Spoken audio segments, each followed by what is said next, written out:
بسم الله الرحمن الرحيم.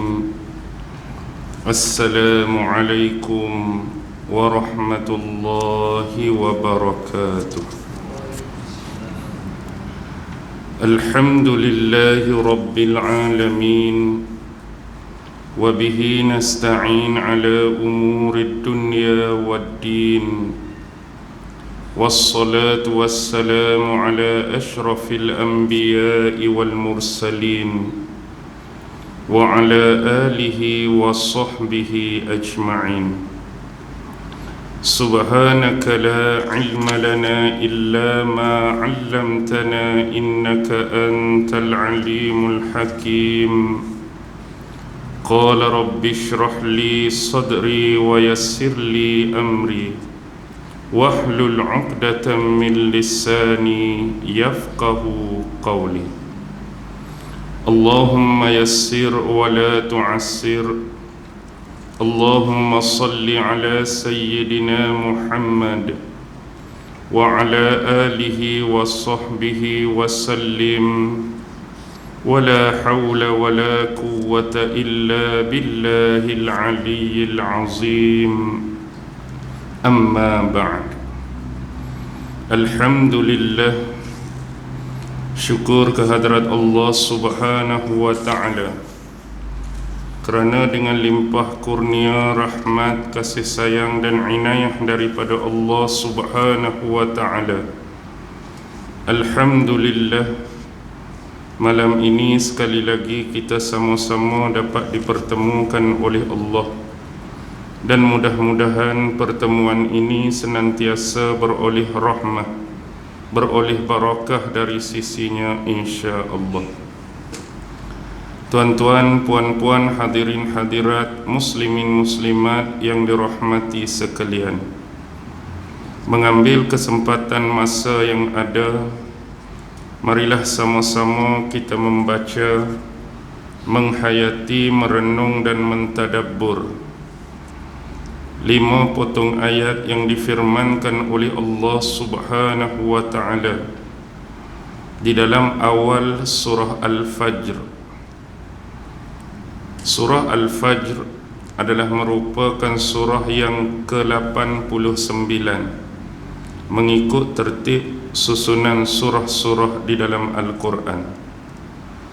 Surah Al-Fajr mengandungi 30 ayat yang disenaraikan di antara surah-surah Makkiyah, yaitu surah yang diturunkan kepada Rasulullah sallallahu alaihi wasallam di bumi Mekah, mengandungi sebagaimana yang disebut tadi 30 ayat.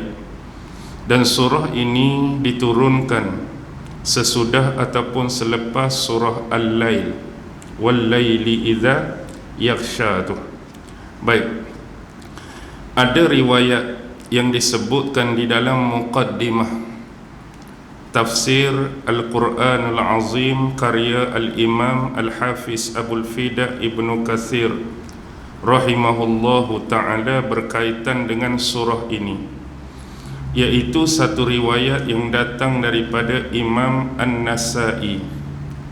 Imam An-Nasai mengatakan telah menceritakan kepadaku Abdul Wahhab bin Hakam, telah menceritakan kepadaku Yahya bin Sa'id dari Sulaiman, dari Muharib bin Disar, dari Abu Saleh, dari Jabir, yang mengatakan bahawa suatu ketika ada seorang sahabat Nabi yang bernama Muaz, merujuk kepada Muaz bin Jabal radhiyallahu ta'ala anhu, yang mana suatu ketika Muaz dalam keadaan sedang bersolat.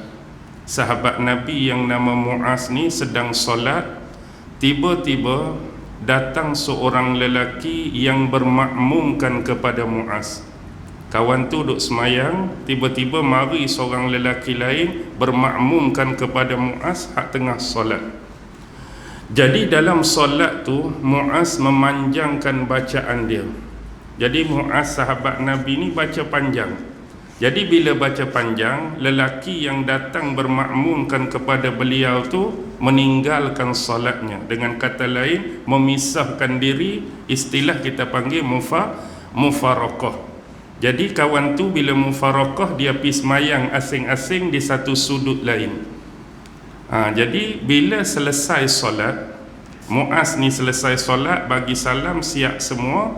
Jadi ada orang lain yang menceritakan hal tersebut kepada Muaz. Jadi Muaz mengatakan bahawa dia adalah seorang munafik.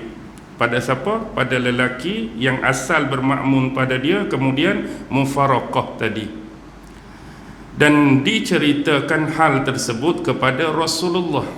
Jadi Rasulullah panggil lelaki tu, betul tak apa yang berlaku? Lelaki tadi mengiyakan apa yang berlaku kerana alasan dia, bila dia solat bermakmumkan kepada Muaz tadi, Muaz baca terlampau panjang. Jadi dia memisahkan diri dia. Dia solat asing-asing di satu sudut, kemudian dia keluar dan bagi unta dia makan. Jadi selepas hal tu Rasulullah bersabda kepada Muaz, "Afattan ya Muaz, aina anta min sabbihisma rabbikal a'la wasyamsi wa duhaha wal fajri wal laili idza yakhsha." Jadi apa yang Rasulullah sebut pada Muaz, afattan ya Muaz, adakah engkau ni wahai Muaz nak menimbulkan sesuatu fitnah? Mengapakah engkau tidak membacakan sekurang-kurangnya surah hak Nabi sebut tadi, iaitu surah-surah yang agak pendek? Pasal apa engkau tak baca sabbihisma rabbikal a'la ke? Pasal apa kau tak baca wasyamsi wa duhaha ke? Pasal apa tak baca wal fajri ke? Pasal apa tak baca wal laili idza yakhsha? Jadi seolah hal tersebut telah memberikan bebanan kepada makmum yang mengikuti dia. Jadi kisah ni nak kaitkan dengan hadis yang Nabi sebut tu tentang salah satu surah Nabi sebut. Pasal apa hang tak baca surah Al-Fajr tadi? Baik, tu yang dikemukakan oleh Al-Imam Ibn Katsir dalam muqaddimah surah Al-Fajr dalam tafsir beliau. Baik, seterusnya ialah muqaddimah surah Al-Fajr ni dia nak menceritakan kepada kita suatu perkara yang amat penting. Apa dia? Iaitu tentang problem, tentang penyakit yang selalu dan ramai dialami oleh kebanyakan manusia, iaitu satu penyakit yang disebut hubbud dunia. Apa dia? Kasih dan cintakan dunia. Kasih dan cintakan dunia. Bila sebut bab hubbud dunia ni, kita selalu baca salah satu daripada hadis akhir zaman yang berkaitan dengan cinta dan kasih pada dunia ni, iaitu dinisbahkan dengan satu penyakit yang disebut al-wahan. Rasulullah cakap satu masa ni umat dia akan ditimpa satu penyakit, nama dia al-wahan. Maka sahabat-sahabat tanya, apakah yang dimaksudkan dengan al-wahan tu? Jadi Rasulullah menyebutkan al-wahan tu ialah hubbud dunya wa karahiyatul maut, iaitu cinta dan kasihkan dunia dalam masa yang sama membenci kematian. Jadi bila dalam hati dan jiwa seseorang manusia yang sudah terpalit ataupun berlumut dengan permasalahan dan problem ni, terlampau cinta dia pada dunia, terlampau kasih dia pada dunia, automatik dalam masa yang sama dia akan membenci kepada kematian. Kerana kalau boleh orang hak jenis kumpul dunia, hak nak duduk dengan dunia ni, kalau boleh dia nak hidup selama-lamanya menikmati nikmat-nikmat keduniaan yang diberikan dan dianugerahkan oleh Allah tadi. Ini satu penyakit yang dinisbahkan dengan penyakit umat akhir zaman. Jadi permulaan surah Fajar ni Allah nak cerita problem tersebut yang banyak terjadi kepada manusia berkaitan agama ni, iaitu cinta dunia. Dan dalam masa yang sama Allah nak memberikan solusi, Allah nak memberikan jalan penyelesaian kepada manusia bagaimana nak mengikis ataupun menanggalkan cinta dan kasih kepada dunia ini, iaitu dengan memperbanyakkan amalan, memperbanyakkan ibadah, iaitu berdampingan dengan Allah Subhanahu wa ta'ala. Banyak mendekat dan merapatkan diri dengan Allah Subhanahu wa ta'ala. Baik, bila sebut penyakit ini, memang penyakit ini dah makin membarah. Ramai di antara manusia, bukan sahaja kita sebut sebagai manusia yang tak beriman, tetapi orang Islam yang beriman pun terkena penyakit kasih dan cinta kepada dunia ni. Jadi di sinilah Allah nak memberikan solution dan jalannya. Baik, pertamanya Allah menyebutkan Bismillahirrahmanirrahim, wal fajr. Wal fajr, kaitan dengan apa yang kita sebut tadi. Saya berikan dua contoh sahabat.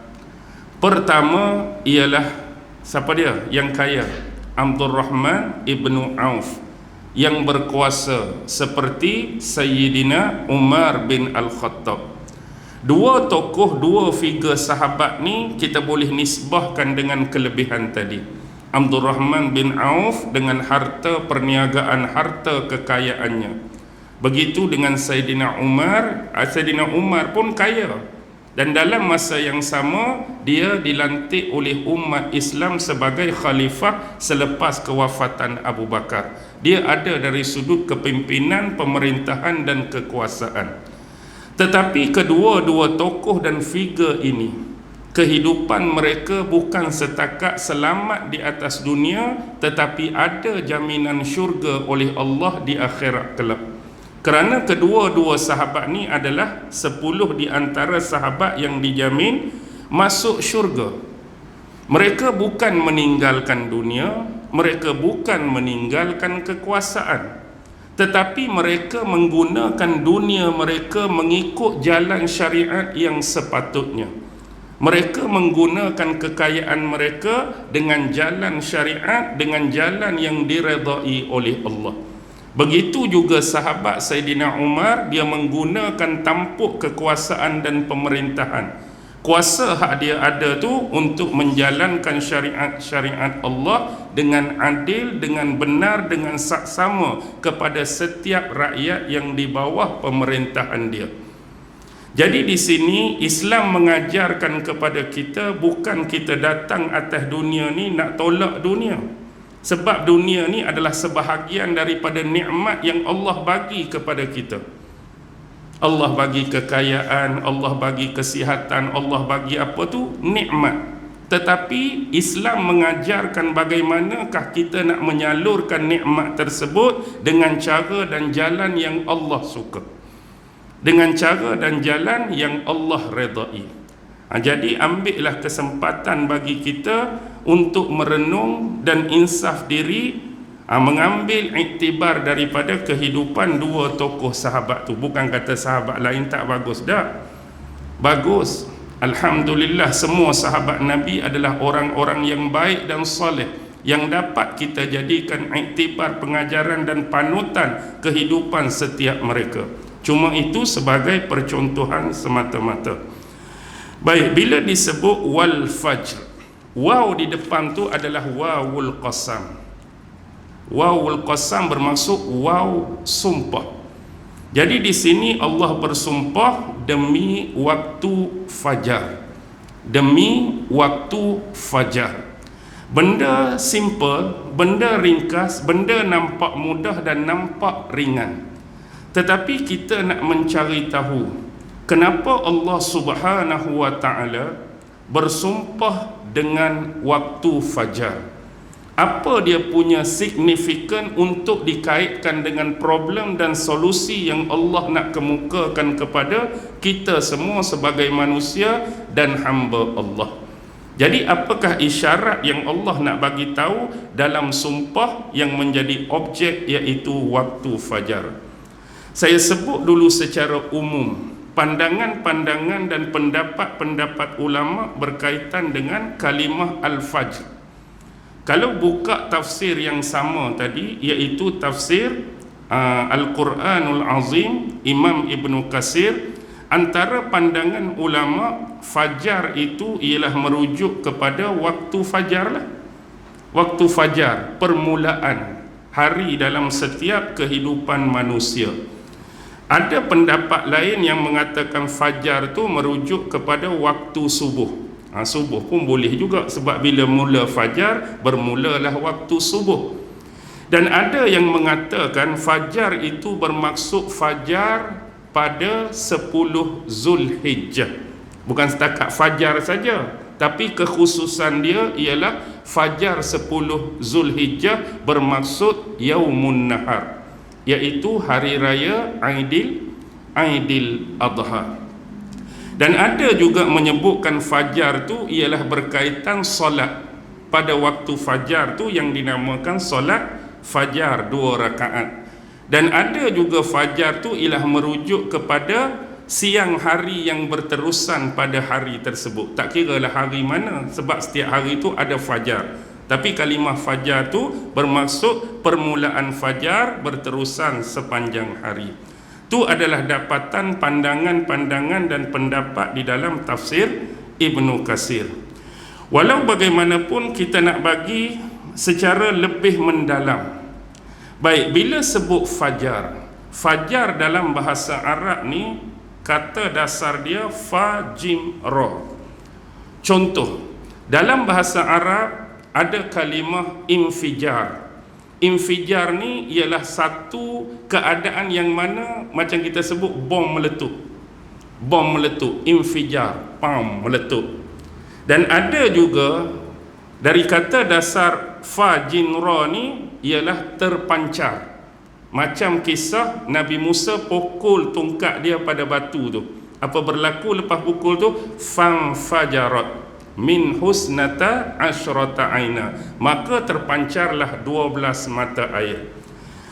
Kata dasar fa jim ra ni ialah koyak, mengoyak. Dengan maksud dia waktu fajar ialah keadaan di mana mengoyak kegelapan malam dan menerima kehadiran cerahnya siang, ataupun menerima kehadiran terangnya siang. Itu dikaitkan dengan waktu fajar. Fajar kita boleh istilahkan sebagai permulaan kehidupan bagi setiap manusia. Dan bukan sahaja manusia, bahkan fajar, permulaan hari ini juga dinisbahkan kepada seluruh makhluk Allah, termasuk haiwan dan binatang. Dan waktu fajar juga terkait dengan satu ibadah yang disebut apa dia? Solat subuh. Dan waktu inilah benar-benar menguji seorang muslim sama ada dia benar-benar beriman ataupun tidak, untuk bangun, gagahkan diri menghadap Tuhannya yang Maha Esa, Tuhannya yang Maha Satu, Tuhannya yang dalam hati dia percaya, dia beriman itu. Sebab ramai yang gagal, ramai yang fail berkaitan dengan bangun dan gagahkan diri untuk melaksanakan solat fajar. Dan pada waktu fajar ini jugalah yang disebutkan oleh ulama-ulama sebagai waktu yang paling hening, waktu paling bening, waktu yang mempunyai cukup ruang dan masa yang kita istilahkan sebagai ketenangan untuk manusia itu beribadat, untuk manusia itu bermunajat, berdoa kepada Tuhannya. Selain daripada dua waktu lain, selain daripada waktu fajar, waktu mana dua tu? Pertama ialah waktu qiyamul lail, orang duk bertahajud, dan yang kedua ialah waktu sahur. Ini antara waktu-waktu yang diberkati dan mempunyai kelebihan dan keistimewaan. Selain daripada waktu fajar tu, qiyamul lail, tahajud, dan waktu sahur. Baik, bila sebut permulaan waktu ni adalah permulaan waktu bagi kita manusia dan juga haiwan ataupun binatang. Kita dengan cara kita, binatang dan haiwan dengan cara mereka. Kita bangun, kita beribadah, kita bermunajat, kita berdoa kepada Allah. Ada sebahagian daripada haiwan pun kita boleh tengok. Antara yang paling awal siapa? Ayam lah. Ayam jantan duk berkokok. Kadang-kadang suasana tu kita tak dapat dah bila kita duk bandar. Kalau dulu tu awal-awal pagi katak pun dah start cengkerik dan riang-riang pun duk mereka pun dah mula start kehidupan mereka. Mungkin apa yang kita dengar dan bunyi-bunyian tersebut adalah merupakan tasbih mereka kepada Allah Subhanahu wa taala. Sebab haiwan dan binatang pun ada tasbih mereka di sisi Allah, cuma kita yang dengar ni tak faham apa yang mereka bunyikan, apa yang mereka sebutkan. Tetapi di sini poin ialah untuk kita membandingkan, kalau haiwan dan binatang itu boleh bangun awal untuk memulakan kehidupan mereka, sedangkan Allah bagi pada mereka cuma satu, nafsu. Tapi manusia Allah bagi nafsu dan juga akal, tapi boleh tewas dan boleh kalah kepada haiwan-haiwan dan binatang tadi. Tewas dari sudut apa? Tak boleh bangun semayang subuh. Itulah nak abadnya, beri peringatan bersama kepada kita. Baik, kemudian kita nak tarik apa sebenarnya isyarat yang Allah Subhanahu wa taala nak beri kepada kita berkaitan dengan waktu fajar. Kerana waktu fajar bila kita sebut sebagai permulaan kehidupan manusia, jadi seolah-olah dia adalah isyarat kepada kehidupan setelah mati. Isyarat kehidupan setelah mati.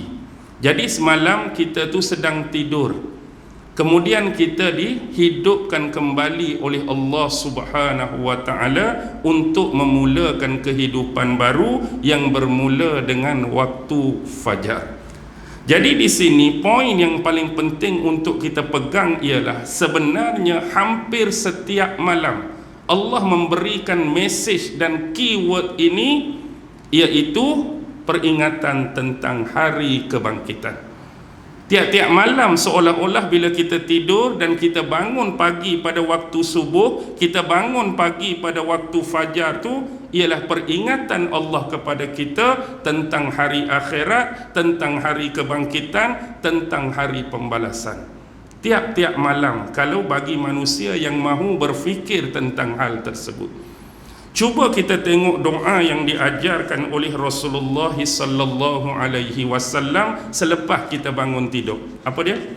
Alhamdulillahillazi ahyana ba'dama amatana wa ilaihin nusyur.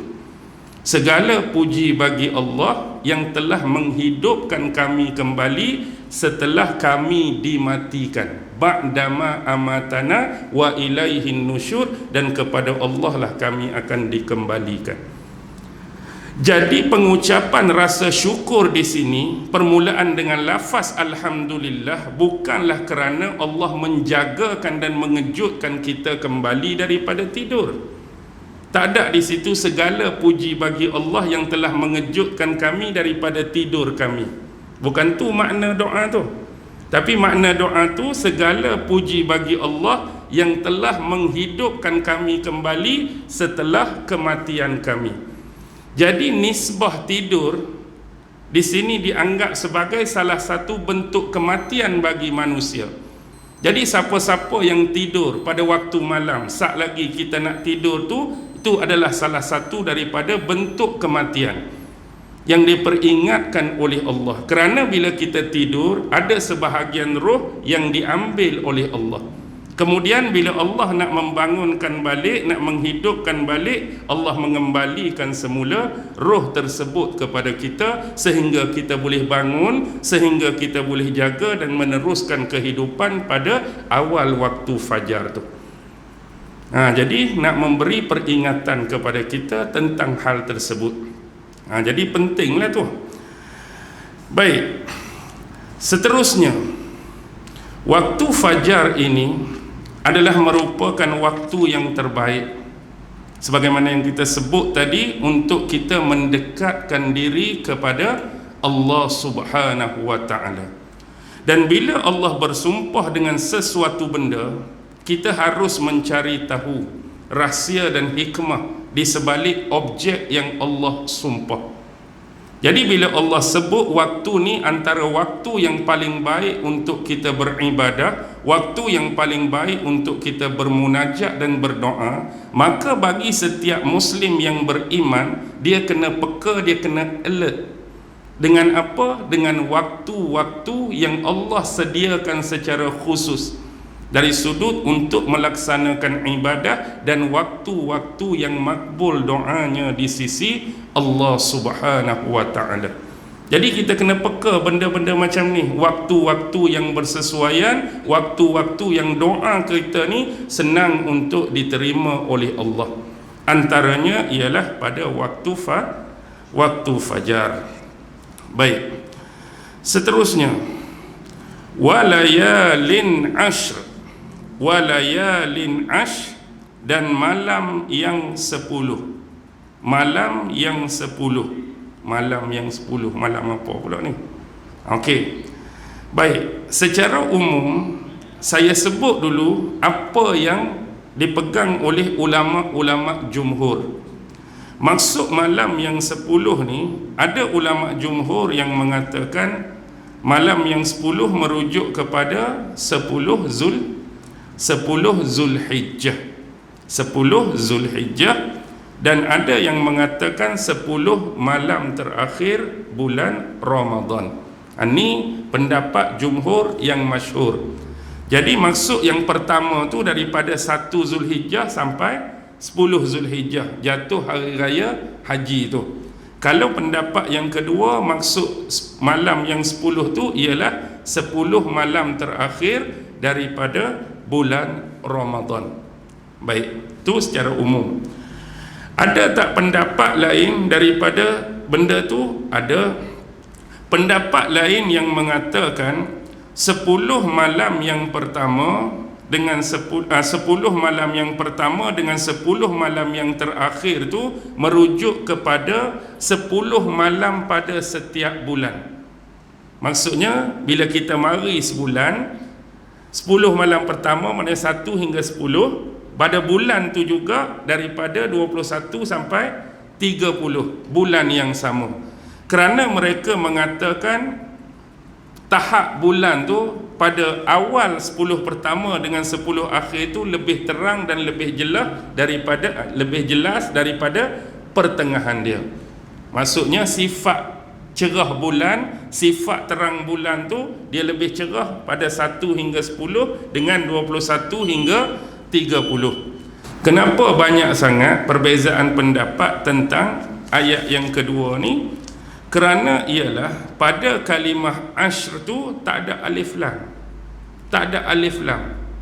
Walayalin ashr, bukan al-ashr. Kalau al-ashr, alif lam tu merujuk alif lam ma'rifah.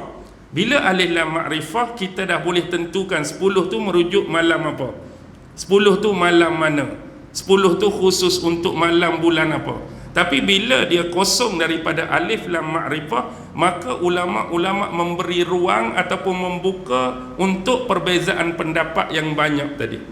Hak ni nak kata 10 malam ni, hak ni nak kata 10 malam ni, sebab tidak ditentukan. Sebut malam yang 10, tak tahu 10 tu merujuk kepada malam mana, bulan mana. Jadi itulah terbuka kepada perbezaan pandangan dan pendapat. Jadi bila dikaitkan, kalau kita kata ambil hak dua jumhur tadi, maksudnya ialah pertama 10 awal daripada bulan Zulhijjah. Itu adalah waktu-waktu yang kita disarankan untuk memperbanyakkan amalan dan ibadah untuk mendekatkan diri kita kepada Allah.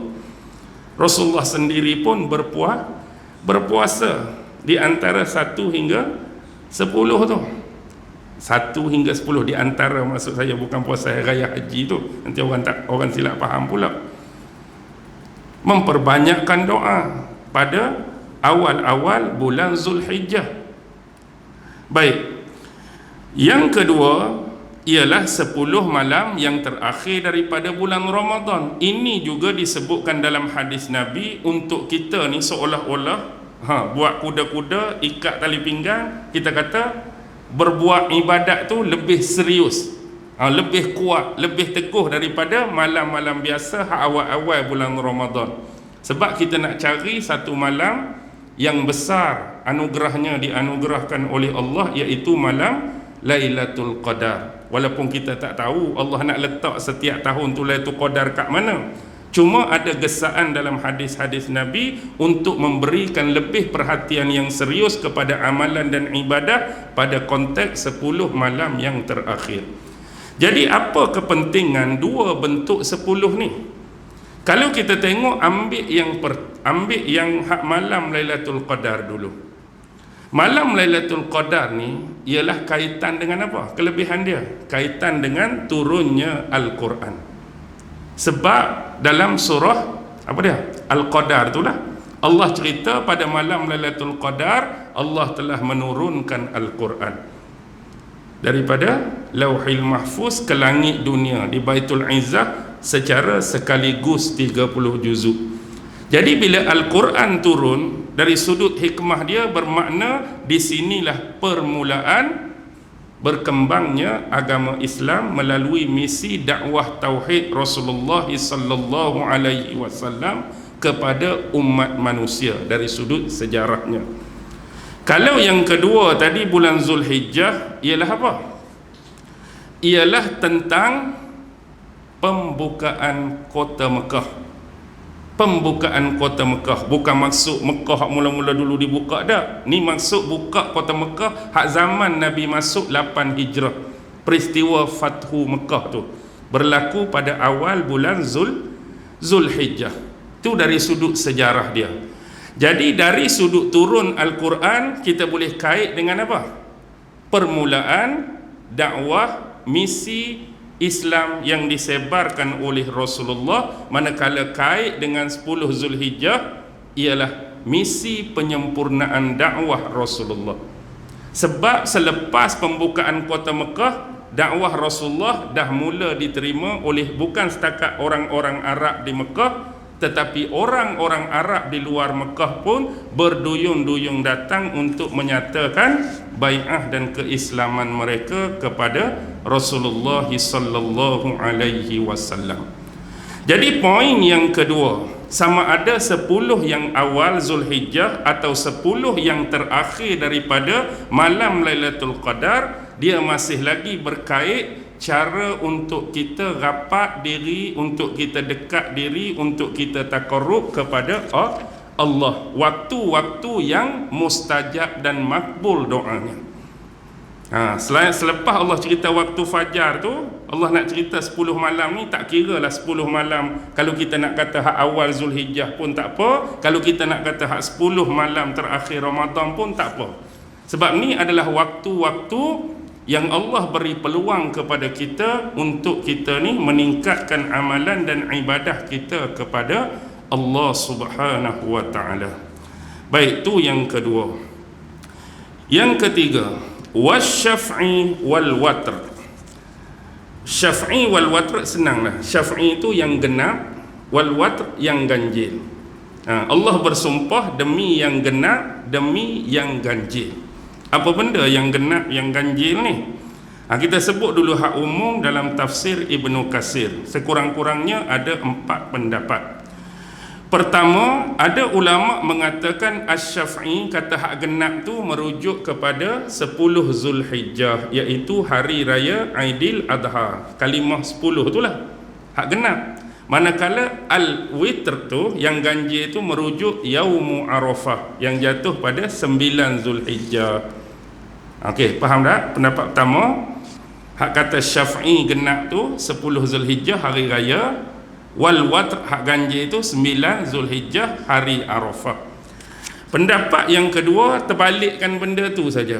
Sebab ada orang tanya Imam Atta, adakah witir yang disebut dalam surah Al-Fajr ni, wahai imam, adalah merujuk kepada solat witir yang biasa kita buat, yang biasa kita lakukan? Bila ada kalimah witir ni, orang mari tanya Imam Atta, adakah witir di sini solat witir kita duk buat tu ke? Maksud dia tak.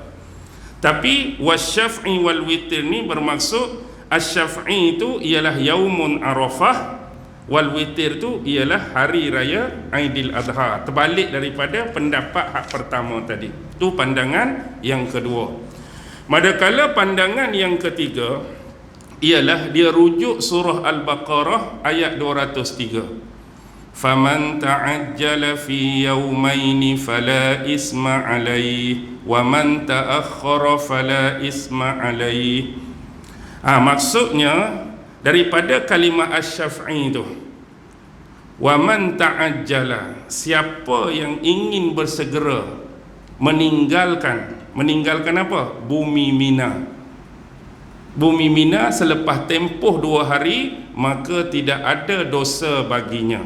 Tu merujuk kepada Asy-Syafi'i. Wa man ta'akhkhara fala isma alaih. Barang siapa yang nak menangguhkan untuk meninggalkan bumi Mina selepas 2 hari, fala isma alaih, juga tidak ada dosa baginya. Jadi siapa hak nak bersegera hak mula-mula tu Asy-Syafi'i, siapa hak nak menangguhkan yang kedua tu adalah Al-Witr. Itu pendapat yang ketiga. Manakala pendapat yang keempat dalam tafsir Ibnu Katsir, Asy-Syafi'i itu bermaksud hari-hari pertengahan daripada hari Tasyrik. Hari pertengahan daripada hari Tasyrik, dan Al-Witir itu ialah hari-hari terakhir daripada hari-hari Tasyrik. Baik, tapi hal lebih jauh kita nak sebut, bila sebut yang genap dan yang ganjil, ada sebahagian ulama dan ada yang menisbahkan benda ni dengan perkataan-perkataan sahabat Nabi. Jadi dia sebut Asy-Syafi'i, benda yang genap ini ialah sesuatu yang dinisbahkan dengan seluruh makhluk Allah. Sebab kebiasaannya yang genap ni dinisbahkan dengan makhluk Allah. Contoh, kalau ada tinggi, ada pasangan dia, rendah. Kalau gemuk, kurus, hitam, putih, atas, bawah, kiri, kanan, utara, selatan, timur, barat, kaya, miskin, sihat, sakit, matahari, bulan, lelaki, perempuan. Jadi hak mana-mana genap tu selalunya merujuk kepada seluruh makhluk Allah. Tapi bila sebut witir yang ganjil tu merujuk kepada Allah tu sendiri. Allah yang bersifat ganjil, satu, tunggal, maha esa. Sebab ada dalam hadis di hujung, hadis tentang nama Tuhan yang 99 tu, dia sebut hak hujung tu, wa huwa witr yuhibbul witr. Allah itu witir dan dia sukakan ganjil-ganjil. Allah tu sendiri ganjil dan dia suka benda-benda yang ganjil. Jadi bila disebut Allah suka benda ganjil, ada sebahagian ulama yang menisbahkan dengan konteks amalan dan ibadah yang ada benda-benda ganjil tu. Bukan dalam ibadah dan amalan tu, ibadah tu pelik, ibadah tu ganjil, ibadah tu aneh, tak. Dari sudut bilangan tadi, mereka datangkan contoh dari sudut meniga-nigakan penggunaan air waktu berwuduk. Kan kita wuduk tu basuh tiga, maksud 3 tu nombor kan ganjil. Seperti tawaf sebanyak 7 kali ganjil. Sa'i Safa Marwah berapa kali? 7 kali ganjil. Contoh solat witir ganjil. Maksudnya tu contoh-contoh. Maksudnya Allah tu sendiri ganjil, dan dia mengganjil ni dia nisbahkan dengan amalan dan ibadat dengan bilangan-bilangan tadi. Tu contoh.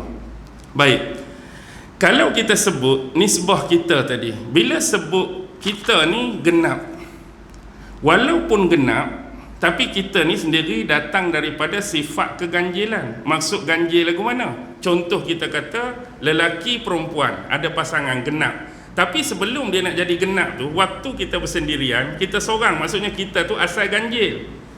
Perempuan kita pun dia seorang ganjil. Bila dia bergabung dengan kita tu baru jadi genap. Jadi hak mana-mana genap sekalipun, dia asal salah satu tu sifat dia kan ganjil. Kita ganjil, ni ganjil seorang, pak bergabung. Bintang ganjil bila dia bulan ganjil bila dia satu. Matahari ganjil, tapi bila bergabung matahari dan bulan. Jadi di sini poin yang kita nak sebut ialah kita tidak akan dapat memahami, kita tidak akan dapat mengenali kelebihan atau keistimewaan tu kecuali setelah setiap sesuatu itu dipasangkan, diadukan, dipadangkan dengan pasangan dia. Contoh, bila kita cerita pasal matahari saja-saja, dia saja-saja, matahari itu dah menunjukkan kelebihan dan kehebatan. Bila kita cerita bulan saja-saja, bulan pun ada kelebihan, ada kehebatan. Jadi kita tak mampu untuk buat perbandingan kalau kita tak padankan dengan pasangan dia. Jadi bila kita letak satu matahari, satu bulan, barulah kita akan lebih mengenali, lebih memahami apa kehebatan dan keistimewaan masing-masing mengikut pasangan yang telah digenapkan. Contoh, bila nak banding matahari dengan bulan, apa lebih matahari banding bulan, apa lebih bulan banding matahari, baru kita dapat. Contoh, lelaki ada kelebihan dan keistimewaan, perempuan pun ada kelebihan dan keistimewaan. Jadi bila kita gabung tu, baru kita tahu di mana lebih lelaki daripada wanita, di mana lebih wanita daripada lelaki. Begitulah setiap pasangan ni, dia bermula dengan sifat keganjilan dia, kemudian setelah dipadankan menjadi genap tu, kita akan lebih mengenali, lebih memahami apa yang disebutkan dengan sesuatu yang disesuaikan pada pasangan masing-masing. Okey.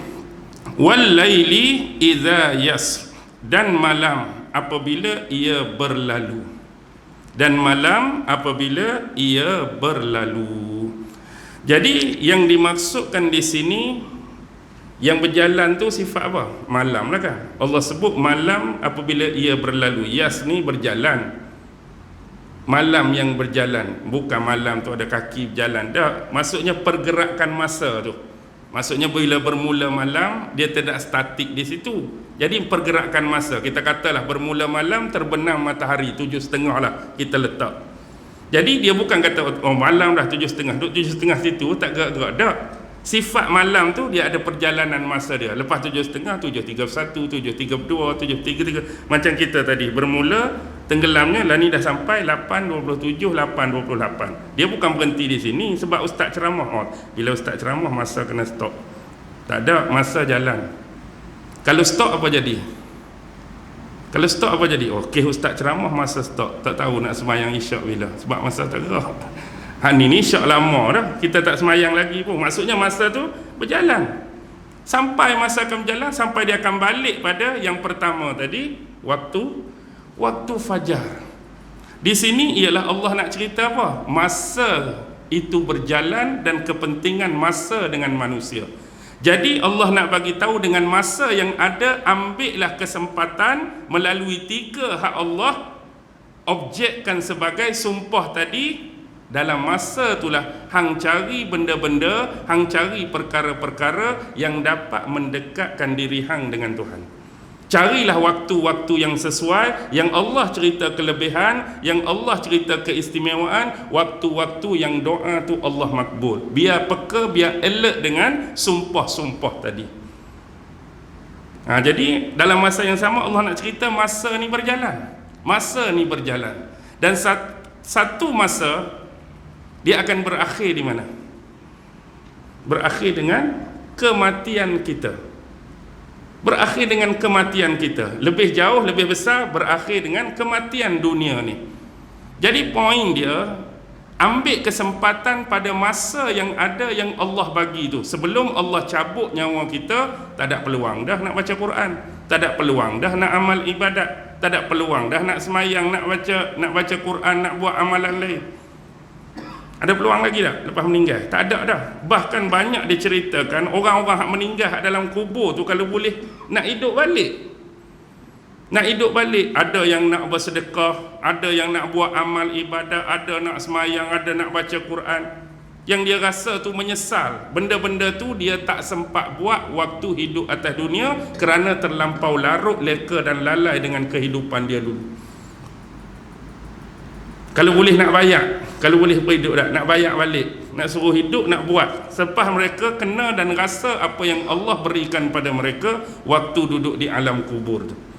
Jadi sebelum masa tu masing-masing sampai pada kita, sampai pada saya, sampai pada tuan, sampai pada puan-puan, ambillah kepentingan masa yang Allah cerita sebelum sampai waktu tu. Baik, kenapa Allah nak tarik dengan hari akhirat? Kerana kebanyakan dalam surah-surah hak depan sebelum ni banyak Allah cerita pasal golongan yang tak mau beriman dengan hari akhirat. Tu yang Allah nak tarik tu. Macam pasangan tadi, kenapa manusia jadi problem, kenapa manusia jadi settle? Sebab dia tak genapkan yang ganjil. Dia duk main yang ganjil saja. Sebab apa? Dia duk main hidup atas dunia, tak fikir pasangan dunia tu apa. Pasangan dunia ialah akhirat. Dia tak genapkan benda tu.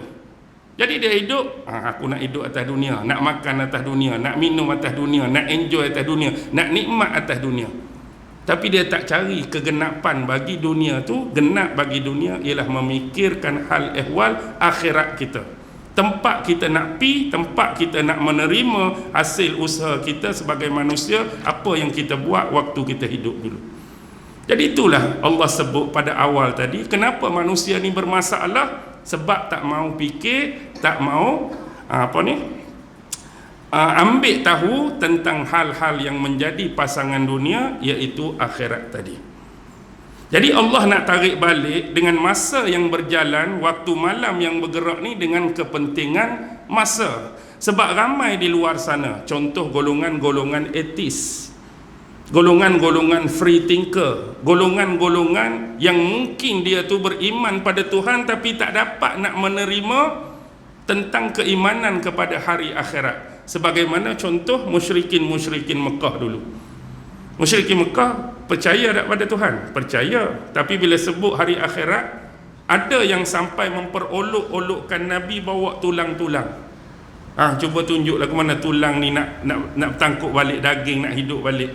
Dia bawa benda tu tunjuk depan Nabi semata-mata nak memperolokkan Nabi, nak menafikan lepas kematian ni ada kehidupan kali kedua yang dinamakan hari akhirat. Kerana apa ramai etis, ramai free thinker fikir macam ni? Kerana bila mereka melihat satu benda yang paling besar, ketidakadilan yang berlaku waktu mereka hidup. Contoh macam mana? Contoh sekiranya seorang pembunuh dalam masyarakat. Seorang pembunuh dalam masyarakat sepanjang hidup dia bunuh 100 orang, katakan. Pang. Minggu lain pang 100. Akhirnya dia ditangkap. Bila dia ditangkap, dia dihukum bunuh. Jadi bagi orang yang etis dan free thinker, mereka rasakan ini satu bentuk ketidakadilan. Bukan tidak adil dia tu dihukum bunuh dah, hukum bunuh-bunuhlah. Tidak adil mereka melihat di mana sepanjang hidup kawan ni telah membantai 100 nyawa. Pang. Sebaliknya bila dia dihukum berapa? Sekali ya. Jadi di mana pembalasan secara imbalan? Dia ni kena bunuh sekali, baru sama rasa dengan seorang hak dia bunuh. Apa nasib 99 tu? Dia ni telah bunuh tu pang 99 kali. Kalau dia kena bunuh pun sekali tu je. Jadi dia berasa ni ketidakadilan. Jadi bagaimana pula orang yang hidup atas dunia, sepanjang hidup dia buat baik, tapi ditakdirkan dia miskin walaupun baik, dia fakir walaupun baik, dia kena hina walaupun baik, dia dicaci maki walaupun baik, dia dihamun oleh orang lain, dia difitnah walaupun baik. Jadi dia rasa ini bentuk ketidakadilan. Jadi ketidakadilan ni akan terjawab bila hang beriman dengan hari akhirat. Selagi hang tak beriman dengan hari akhirat, hang akan sentiasa nampak ketidakadilan tersebut. Duk berasa hak 99 lagi lagu mana? Sebab hang fikir takat dunia. Bila hang fikir akhirat, Allah akan duduk saja kau tengok benda ni. Dah, Allah akan balas setiap nyawa yang dia tembak tu. Kalau hang nak beriman dengan hari akhirat, itulah yang hang akan dapat. Kalau hang berfikir setakat dunia, hang duk main fikir macam tu tak boleh ni. Kalau dia kena bunuh pun hanya satu nyawa dia tu, balas nyawa lagu mana 99. Sebab fikir pasal dunia. Fikir pasal akhirat, Allah akan balas setiap nyawa yang dia ambil, setiap nyawa yang dia tembak tadi. Maka di sinilah akan timbul keadilan Allah di mahsyar kelak. Kan kita selalu duduk baca, maksudnya Allah tidak akan meninggalkan kebaikan walaupun sebesar zarah, dan tidak akan menafikan kejahatan walaupun sebesar zarah. Semua Allah kira. Jadi sama juga macam kita tengok orang baik, orang buat macam-macam tadi. Baik tapi miskin, baik tapi kena hina, baik tapi kena maki. Tapi orang duk hina, duk maki dia tu, tak ada balasan ke besok? Ada, dia akan dapat balasan atas kesabaran dia menerima semua benda tu. Dia bukan berakhir takat dunia. Kalau berakhir takat dunia, kita akan kesian lah. Kesian dia, mati sampai mati pun orang duk hina, sampai mati orang duk fitnah. Tapi dia orang baik. Tapi besok dia akan dapatlah kebaikan daripada kesabaran dia terima semua benda tu. Hak nak dapat seksanya siapa? Hak duk kata macam-macam kat dia tu lah, hak duk fitnah dia tu lah. Inilah Allah nak suruh kita fikir pasal akhirat. Jadi nampak tak kaitan dengan sumpah tadi, dan terakhir Allah sebut dengan kepentingan masa. Jadi jaga masa hak kita ada ni. Allah tak beri peluang kali kedua dah. Jangan jadi kita menyesal seperti ahli-ahli kubur hak nak hidup balik atas dunia tadi. Kita selalu baca kisah ni, tapi kita tak jadikan pengajaran. Satu masa kita akan duduk tempat dia juga. Dan mungkin kita takut kita jadi salah seorang hak Allah misalkan tadi. Allah, periduklah balik nak sedekah, periduklah balik nak semayang banyak tak cukup dulu, periduklah balik nak buat tu, periduklah balik nak buat amal ni, periduklah balik nak doa tu, sebelum sampai masa. Jadi yang terakhir, sebab kita baca 5 ayat, hal fi zalika qasamul lizi hijr, adakah yang demikian itu, sumpah-sumpah itu menjadi sesuatu yang apa? Sesuatu yang kita kata hijr ni batu, tapi sebenarnya dia bukan nak merujuk kepada batu, tapi Arab sini dia punya simbolik kiasan nak menunjukkan kepada keteguhan. Seolah-olah Allah nak apa yang dia sumpahkan tadi 4 benda tu, adakah keempat-empat sumpah tu tak boleh menjadikan manusia terima lagi ke dalam bentuk memberikan keteguhan kepada hati dia? Tak bernilai lagi ke 4 tu? Tak bermakna lagi ke? Hang tak faham lagi ke?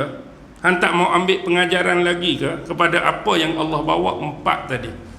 Jadi kepada orang yang mahu berfikir, benda tadi sudah mencukupi, bukan saja bagi orang tersebut tapi juga bagi kita, untuk mengubat penyakit hubbud dunia tadi dengan cara mendekatkan diri kepada Allah melalui 4 bentuk sumpah tadi. Allah guna lafaz lizi hijr. Hijr tu bermaksud dari sudut keteguhan, kekuatan. Dia gambarkan dengan batu. Batu ni ialah sifat seorang yang mampu menahan diri dia daripada buat benda salah, buat benda dosa, buat benda tak betul. Tu ada sifat batu tu. Sifat batu ni orang yang mampu tahan diri dia buat dosa, buat salah, buat perkara-perkara yang buruk. Kemudian Allah ceritalah, itu popular lah kan, sentuh kita ambil sikit, alam tara kaifa fa'ala rabbuka bi'ad. Allah cerita, tidakkah engkau memerhatikan apakah yang telah dilakukan oleh Tuhanmu terhadap kaum Ad? Kaum Ad, irama zatil imad allati lam yukhlaq misluha fil bilad. Allah gambarkan kaum Ad ni di kota mereka yang bernama Iram dipenuhi dengan bangunan-bangunan yang tinggi, bangunan yang besar, tiang-tiang yang besar yang tidak pernah ada percontohan sebelum ni. Maksudnya mereka jadi benchmark, penanda aras. Hak sebelum ni itu tak ada contoh hak apa yang mereka boleh buat pada zaman tu. Hebat sungguh dari sudut material keduniaan mereka.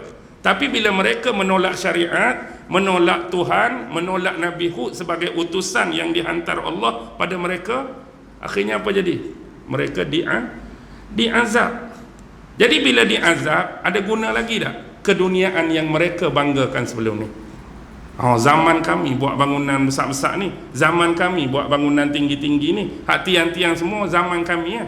Tapi sayangnya masa zaman kami tak beriman dengan Allah, kami tak beriman dengan Nabi Hud hak mari pada kami mengabaikan syariat Allah sehingga Allah menghukum dan mengazab kami. Jadi tak ada nilai akhirat mereka tu nak dibandingkan dunia hak mereka bangga dulu. Allah bagikan contoh ni, orang hak kasihkan dunia. Kemudian Allah sambung, wasamud allazina jabus sakhra bil wa, kaum yang kedua kaum Samud, yang mana mereka bisa memahat batu-batu yang besar di lembah-lembah mereka yang subur. Kaum Samud, kaum Nabi Saleh, mereka ni tahap boleh pahat batu-batu gunung ni. Kita tengok di Petra hari ni kan, kita boleh buat tak hari ni? Payah nak buat dah kita hari ni ada drill, ada alat elektrik tu lain. Dia dulu pahat guna tangan, guna kudrat, guna fizikal. Tapi akhirnya sebab tak beriman kepada Allah, tak beriman kepada Nabi Soleh, bunuh unta mukjizat Nabi Soleh, nak bunuh Nabi Soleh, kena hukum. Jadi apa nilai keduniaan yang mereka bangga sebelum ni nak dibandingkan dengan azab yang Allah simpan di akhirat untuk mereka. Kemudian Allah sambung, wa fir'aun zil auta. Fir'aun pun kena juga. Tu contoh-contoh orang hak bangga keduniaan. Dulu Fir'aun pun sebut, akulah Tuhanmu yang maha tinggi. Seluruh sungai-sungai Nil dan perbendaharaan Mesir berada di bawah tapak kaki aku. Bukan maksud bawah tapak kaki sungguh, maksudnya di bawah pemerintahan dia. Dia banggakan material, dia banggakan keduniaan. Akhirnya Allah lemaskan dia dalam Laut Merah. Menyesal tak sudah. Itu contoh. Tapi di sini yang menarik, Allah guna alam tara kaifa fa'ala rabbuka bi'ad. Sama seperti alam tara kaifa fa'ala rabbuka bi ashabil fil. Alam tara kai, tidakkah kamu memerhatikan beza kalimah tara. Tara ni asal kalimah ro'a. Ro'a melihat. Satu lagi ialah nazara. Nazara pun bahasa Arab melihat. Apa beza ro'a dengan nazara? Kan biasa Allah sebut satu benda, dia pun tanya, afala yanzurun, tidakkah engkau melihat? Yanzurun tu asal kalimah nazara. Nazara melihat, ro'a tara pun melihat. Kalau nazara, kita lihat, kita tengok dengan mata sungguh-sungguh. Afala yanzurun, tidakkah kamu melihat tu? Mata sungguh-sungguh. Maknanya kalau tengok benda ni, nampak depan kita dengan pandangan mata sungguh-sungguh. Nampak benda tu, nampak mikrofon, nampak bunga, nampak ni nazar. Tapi bila Allah guna ro'a, dia bukan melihat dengan mata. Dia melihat dengan akal, melihat dengan kefahaman, melihat dengan hati. Maksudnya melihat dengan kefahaman. Kalau ikut tanya ni, tidakkah engkau memerhatikan Tuhanmu? Bagaimana dia memperlakukan kepada kaum Ad? Kalau kata nak tengok dengan mata, benda tu berlaku bila? Kaum Ad kena hukum bila? Lama tu. Lepas tu ayat suruh, tidakkah kamu perhati? Nak perhati apa? Kita hidup zaman ni. Mana kita tak boleh nak perhati dengan mata? Tidakkah engkau melihat Tuhanmu melakukan kepada ashabul fil? Nak tengok lagu mana? Tu berlaku, Nabi tak lahir lagi. Allah suruh kita tengok. Kita nak tengok lagu mana? Kita duduk zaman ni. Maksudnya tengok dengan apa? Tengok dengan kefahaman. Sebab tu bila saya cerita, nak bagi mudah nampak, bila saya cerita bla bla bla bla A sampai Z, tiba-tiba ada seorang kata, cukup ustaz, saya nampak dah. Bila tuan-tuan kata saya nampak apa? Saya bercakap keluar suara je, tiba-tiba kawan tu, cukup ustaz, saya nampak dah. Dia keluarkan perkataan nampak, dia nampak apa sebenarnya? Macam saya duk cerita tadi, abang kata, tak ustaz, saya nampak dah. Dia nampak apa sebenarnya? Dia bukan nampak dengan mata, dia nampak dengan kefahaman. Maksudnya dia dah dapat tangkap apa yang saya nak cerita, dia nampak dah perjalanan cerita tu. Dia bukan nampak dengan mata, tapi dia nampak dengan fahaman. Sama seperti dia kata, saya nampak tu ustaz. Nampak tu maksudnya jelas bagi dia apa yang kita cerita. Tapi dia guna kalimah nampak tu kaitan dengan melihat. Sama benda ni. Apa yang dia lihat tak ada pun, tapi dia melihat dengan kefahaman. Allah nak suruh fikir, apa yang aku buat pada kaum Ad? Bukan nak suruh kamu menyaksikan peristiwa tu, kamu nak menyaksikan dengan kefahaman. Orang yang macam ni, ni hukuman dia. Kaum ni hukuman dia. Jadi nampak tak beza ro'a dengan nazar? Itulah keindahan ijaz bahasa Arab tu. Kalau kita nampak dua-dua, ro'a melihat, nazara melihat, tak ada beza lah kita. Jadi bila mari bahasa Arab, kita boleh nampak. Itu ijaz dia. Hak siapa hari ni pun tak boleh nak tiru, siapa hari ni pun tak boleh nak buat ayat Quran walau satu ayat. Lepas tu Allah cabar, buatlah satu ayat tak apa dah. Siapa boleh? Hak mana terror bahasa Arab, hak cekak sastra apa, cuba buat satu ayat menandingi ayat Quran. Tak lepas. Mungkin dia boleh hasilkan, tapi bila kita baca, ada zuk tak? Tak ada zuk. Ada ijaz tak? Tak ada ijaz. Baca boleh 2 kali, tinggal puas. Tapi contoh, kita ambil surah Fatihah kurang-kurang sehari berapa kali baca? Dalam semayang lah ambil. Dalam semayang 17 kali. Lepas tu luar semayang, hak wiridnya, hak baca saja-sajanya, beratus kali. Pernah tak orang sebut 30 tahun dah hidup, boring dah aku baca Fatihah? Ada tak orang sebut boring dah? Puas dah aku baca Fatihah? Tak ada pun orang sebut boring, tak ada sebut puas. Tak ada. Sebab dia ijaz, benda yang sama. Faham ke tak baca tu? Kadang-kadang apa makna pun kita tak tahu, tapi makna tak tahu pun kita rasa keseronokan baca tu, rasa puas baca tu. Itulah kelebihan ijaz Al-Quran. Juga 845 dah ni. Boleh berhenti ya. Nampak dah malam ni dapat sesuatu, insya-Allah. Mudah-mudahan ada sedikit pencerahan, ada sedikit pemahaman, terutama untuk saya yang bercakap. Maksudnya apa? Mengingat kembali ilmu yang kita belajar lah, dan disampaikan kepada tuan-tuan. Mudah-mudahan ada rahmah, ada barakah, ada kefahaman berkaitan dengan tafsir daripada ayat awal surah Al-Fajr tadi. Wabillahi taufiq wal hidayah. Wassalamualaikum warahmatullahi wabarakatuh.